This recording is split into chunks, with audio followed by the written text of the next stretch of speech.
Hello সবাইকে, welcome back to my channel. অনেক দিন পর আজকে আবার ভিডিওটা দিচ্ছি। আমি আসলে এতদিন এডিটই করতে পারছিলাম না, যদিও ভিডিওটা আমার অনেক দিন আগে নেওয়া হয়েছে, কিন্তু আমার স্টুডেন্টদের সব এক্সাম আসছে, তো তাই সেই জন্য আমাকে ওদের পিছনে একটু বেশি টাইম দিতে হয়েছে। আর এখানে তোমরা দেখতে পাচ্ছ যে আমার বোন এটা ক্লে এনেছে, তো আমি ওকে আনতে দিয়েছিলাম ক্লেটা। আর অনেক দিন ধরে আমি ভাবছিলাম ক্লে দিয়ে যে ভাইরাল আর্টটা হচ্ছে সেটা করব। তো এখানে তোমরা ভাবছো আমি হঠাৎ করে কেন কানের টানের নিয়ে বসলাম। দাঁড়াও দেখাচ্ছি। এই কানের বাক্সতে আমি অনেক দিন ধরে যত্ন করে রেখেছিলাম এই আয়নাটাকে। এটা হচ্ছে আমার একটা কম্প্যাক্ট পাউডারের আর কি আয়না, তো সেটাকে আমি রেখে দিয়েছিলাম, ভেবেছিলাম কোনো একদিন কোনো না কোনো কাজে লাগাবো। আর সত্যিই তাই, আজকে এটা নিয়েই একটা কাজ করছি। সেটা হচ্ছে আমাদের যে গোপাল আছে, তো গোপালের কোনো আয়না নেই। তো আমি এরকম ছোট আয়না মেলায় খুঁজছিলাম, কিন্তু সেরকম গোপালকে দেওয়ার মতন অ্যাপ্রোপ্রিয়েট আমি পাইনি। তো সেই জন্য আমি ভাবলাম নিজে বানিয়ে নিই। তো ক্লে দিয়ে আমি সেই যে আয়নার ওপরে সবাই যে আর্টটা করছে আমি সেটাই করব, একটু ছোট সাইজে।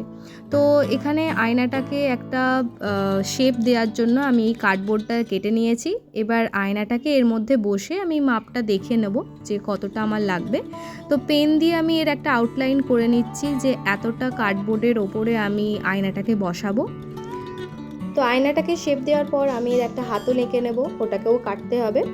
আর এখানে ব্যাকগ্রাউন্ডের নয়েজের জন্য আমি একটু ক্ষমা চাইছি, কারণ আমার এখানে প্রচুর পাখি রয়েছে তো বাড়িতে, আর তারা ওরকম সারাক্ষণ কিচির কিচির করতেই থাকে, তাদেরকে আর কী করে থামাই বলো। তো আয়নাটার আমি এই দেখতেই পাচ্ছ শেপটা কেটে নিয়েছি, এবারে আঠাটা লাগাতে হবে। কিন্তু এখন দেখছি যে এর পিছনে এই আঠাটা যেটা আগে থাকতে লেগেছিল সেটাকে তোলা যাচ্ছে না কিছুতেই।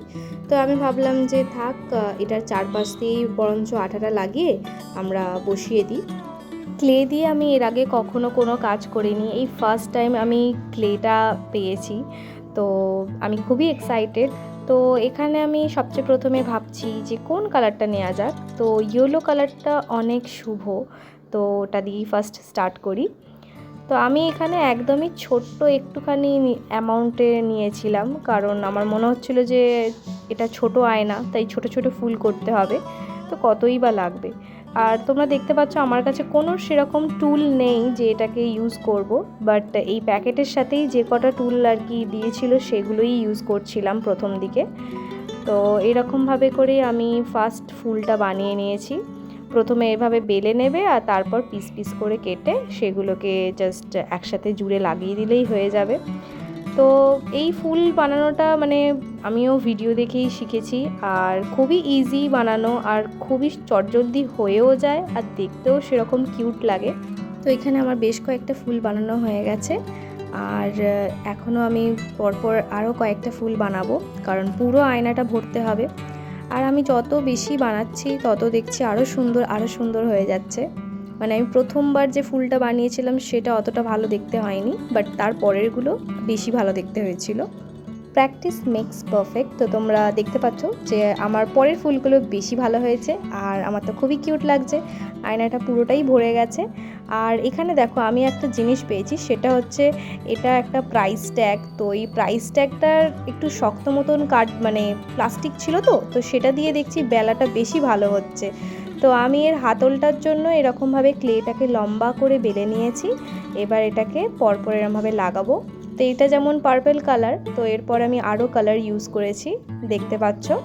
তো আমি অ্যাকচুয়ালি চাইছিলাম যেন একদম রেইনবো কালারের হয়ে থাকে, মানে ওপরেও যেমন সব রকম কালার মিক্সড আছে, তেমনি নিচেতেও যেন রেইনবোর মতো দেখতে লাগে। তো আমি এইভাবে করে লাগিয়ে নিলাম সব কিছু, আর এর টুলগুলো সব ইউজ করার চেষ্টা করেছি।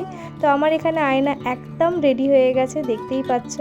কেমন লাগলো আমার এই গোপালের আয়নাটা অবশ্যই আমাকে জানিও। আর এর পিছন দিকটা করে এখনও যেহেতু কাজ হয়নি, তো ওটাও আমি কমপ্লিট করে তোমাদের দেখাবো। ওই দিকটা করে আমি জাস্ট একটা পেপার লাগিয়ে নেবো ভেবেছি, রঙিন কাগজ। তো আজকে ভিডিওটা এখানেই এন্ড করছি, দেখা হচ্ছে পরের ভিডিওতে। ততক্ষণ অবধি ভালো থেকো অ্যান্ড বাই বাই।